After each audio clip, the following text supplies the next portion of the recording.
عمران خان اظہار خیال کر رہے ہیں۔ آج میں universal service fund, you phone اور جیز جو انہوں نے آج ایم او یو سائن کیا ہے، میں اس کو ایک بڑا اپنے ملک کے لیے خوش آئند چیز سمجھتا ہوں۔ سب سے پہلے تو اس کی وجہ یہ کہ جو ہماری ویژن ہے کہ پاکستان میں غریب لوگوں کو جو پیچھے رہ گئے ہیں ان کو اوپر لے کے آنا، اور غریب علاقوں کو جو علاقے پیچھے رہ گئے ہیں ان کو اوپر لانا، یہ اس ویژن کے اندر بالکل فٹ کرتا ہے۔ تو اس لیے مجھے بڑی خوشی ہے کہ یہ ان علاقوں کے اندر، سندھ کے اندر جو اندرون سندھ میں گوٹ کی، سکھر کے، اس کے ارد گرد جتنے علاقے ہیں وہ برے حالات ہیں، میں خود دیکھا ہوا ہے، اور بلوچستان کے اندر بہت غربت ہے، بڑا پھیلا ہوا علاقہ ہے، اور اس کے اندر کئی ایریاز کے اندر ہم نے نگلیکٹ کیا، یعنی جدھر سے سوئی گیس بھی نکلی اس علاقے کو بھی، حالانکہ سارے پاکستان میں سوئی گیس سپلائی ہوئی، لیکن وہ اس کے ارد گرد جو علاقہ تھا وہ بالکل سٹون ایجز کے اندر ہے، پیچھے رہ گیا بالکل۔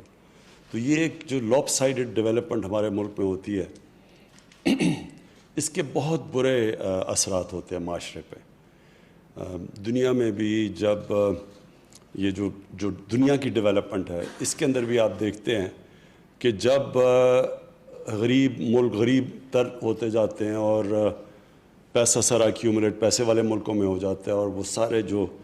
یہ جو منی لانڈرنگ کے بھی قانون بنتے ہیں، تو وہ صرف ان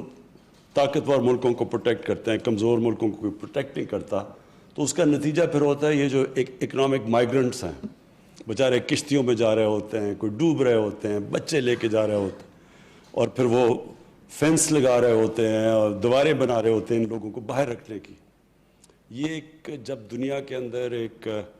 جب ڈیولپمنٹ ان ایکول ہوتی ہے، انصاف کے اوپر نہیں ہوتی، اس کے اندر پھر ایک دنیا کو بھی، معاشرے کو بھی اس کے اثرات کا سامنا کرنا پڑتا ہے۔ ہمارے ملک میں بدقسمتی سے یہی سسٹم رہا ہے، تعلیم کا نظام بھی ایسا کہ چھوٹے سے طبقے کے لیے انگلش میڈیم اور اچھی تعلیم، باقی ہم نے نگلیکٹ کر دیا کہ باقی دینی مدرسوں میں کیا تعلیم دی جا رہی ہے کہ وہ بچے 21ویں صدی میں جا سکتے ہیں، یا اردو میڈیم جو ایک وقت پہ گورنمنٹ کے Urdu medium best intellectuals Pakistan کے وہاں سے آتے تھے، اور آہستہ آہستہ انگلش میڈیم اسکول کی دکانیں کھل گئیں پیسے بنانے کے لیے، اور جو گورنمنٹ اسکولس تھے وہ اور پیچھے چلے گئے۔ تو یہ ہمارے ملک میں اگر ایک وجہ میں بتاؤں کہ ہم اپنے پوٹینشیل پہ نہیں پہنچے، کہ 60s کے اندر پاکستان، میں لوگوں کو یاد کرواتا ہوں کہ سارے خطے میں سب سے تیزی سے ڈیولپ ہو رہا تھا، دنیا مثال دیتی تھی پاکستان کی، اور بڑے بڑے یہ جو آج ملک ہیں ساؤتھ کوریا اور ملیشیا جیسے جو ہمارے سے بہت آگے نکل گئے، یہ پاکستان کو دیکھتے تھے، پاکستان رول ماڈل تھا ان کا ڈیولپمنٹ کا۔ تو ہم پیچھے اس لیے رہ گئے کہ ہم نے ہمارے جو پلاننگ کی گئی وہ صرف ایک ایلیٹسٹ کلچر، ایلیٹ کیپچر، سارا کچھ ایک چھوٹے سے طبقے کے لیے کانسنٹریٹ ہو گیا۔ جو گورنمنٹ ہاسپٹلس تھے، سارے بہترین علاج گورنمنٹ ہاسپٹلس میں ہوتا تھا، ہم سب، میں میری فیملی گورنمنٹ ہاسپٹلس میں پیدا ہوئی تھی۔ تو آہستہ آہستہ گورنمنٹ ہاسپٹلس غریبوں کے لیے رہ گئے، اور پرائیویٹ ہاسپٹلس پیسے والے لوگوں کے لیے، جو کہ ایجوکیشن سسٹم میں بھی یہی ہوا۔ تو یہ جو آج ہم نے یہ ایم او یو وٹنس کیا ہے، یہ بڑی پازیٹیو چیز ہے کہ ہم نے یہ سوچا کہ وہ جو سب سے پیچھے علاقے ہیں ان کو ہم کنیکٹ کریں۔ کنیکٹیوٹی ہم سب جانتے ہیں کہ ایک بہت زبردست طریقہ ہے لوگوں کی سٹینڈرڈ آف لیونگ اوپر لانے کے لیے۔ دنیا میں جب بھی کنیکٹیوٹی جاتی ہے تو خود ہی وہ علاقے اوپر آنا شروع ہو جاتے ہیں، اور یہ ہم نے اپنی آنکھوں کے سامنے دیکھا۔ گلگت بلتستان جب تک کاراکورم ہائی وے نہیں بنا تھا تو بالکل وہ ایک ایسی دنیا میں رہتے تھے لوگ کہ اس کا کوئی کنیکشن ہی نہیں تھا باقی دنیا سے۔ میں خود گیا ہوا ہوں یہ ہنزا اور نگر اور ان علاقوں کے اندر، تو وہاں لوگ تو جب کوئی آتا تھا تو لوگ سارا گاؤں نکلاتا تھا باہر، پھل دیتا تھا آپ کو، کہ انہوں نے کبھی باہر سے لوگ ہی نہیں دیکھے تھے۔ لیکن کنیکٹیوٹی سے آہستہ آہستہ سٹینڈرڈ آف لیونگ، ان کی تعلیم کا نظام، بلکہ کئی علاقوں میں ہنزا ویلی میں ایجوکیشن ان کی جو لٹریسی ریٹ ہے وہ باقی پاکستان سے بھی زیادہ ہے. تو اس کے بڑے فائدے ہیں. اور یہ جو موبائل فون ہے اس کا جو سب سے بڑا فائدہ یہ ہے کہ موبائل فون ایک ان علاقوں کے اندر جدھر لوگوں کے پاس تعلیم نہیں پہنچی, وہ موبائل فون کی وجہ سے تعلیم چاہتے ہیں. آپ جو ایڈلٹ لٹریسی کے اوپر ہم اتنا زور لگاتے تھے کہ ہمارے ملک میں اتنے لوگ الٹریٹ ہیں, میرے گھر کے اندر جتنے بھی ملازم کام کرنے والے تھے سارے اب موبائل فون آپریٹ کرتے ہیں اور خود ہی سیکھ گئے کہ موبائل فون میں کیسے. انہوں نے انگریزی بھی سیکھ گئے اور 2-3 تو اپنی فیس بک اکاؤنٹس بھی کھول لیے ہیں. تو یہ ہوتا ہے ایڈوانٹیج یہ جو ماڈرن ٹیکنالوجی کا ہے.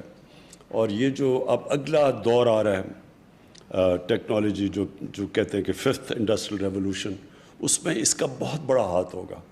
اور یہ جو کنیکٹیوٹی ہے, بہتر کنیکٹیوٹی 4G اور انشاءاللہ آگے 5G, اس سے بہت بڑا امپیکٹ پڑے گا.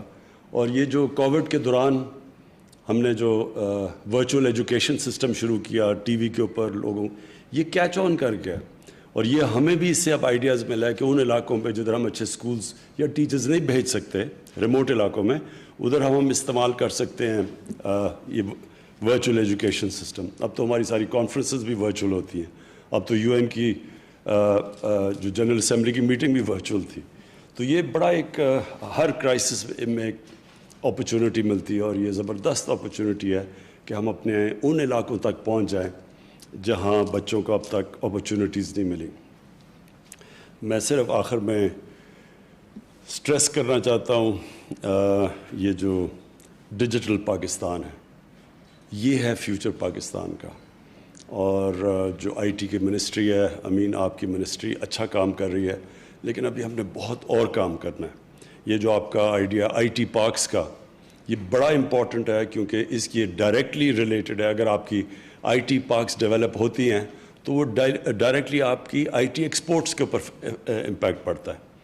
اور ملک ہمارے سے اس میں آگے ہیں, لیکن ہمارے پاس بہت بڑی ایک ایڈوانٹیج ہے. پاکستان 2nd ینگسٹ پاپولیشن ہے دنیا میں, ایک نوجوان آبادی ہے ہمارے پاس, یوتھ ہے, وائبرنٹ نوجوانوں کا پاپولیشن ہے. اس کو اگر ہم صحیح معنی میں اب اس طرف چلیں اور استعمال کریں IT کو, کنیکٹیوٹی کو, تو انشاءاللہ مجھے امید ہے کہ جدھر ہم ابھی تک اپنی ایکسپورٹس نہیں بڑھا سکے, اور یہ ہمارا بہت بڑی ہینڈی کیپ ہے کہ پاکستان کی ایکسپورٹس جو جس ریٹ پہ بڑھنی چاہیے تھی, ایک 22 کروڑ کے لوگوں کی صرف 25-26 ارب ڈالر ایکسپورٹس تو کچھ بھی نہیں ہے. تو یہ صرف IT سیکٹر ہی ایسا ہے کہ اگر ہم ادھر کانسنٹریٹ کر لیں تو ادھر ہماری ایکسپورٹس کے اوپر بہت بڑا اضافہ ہو سکتا ہے.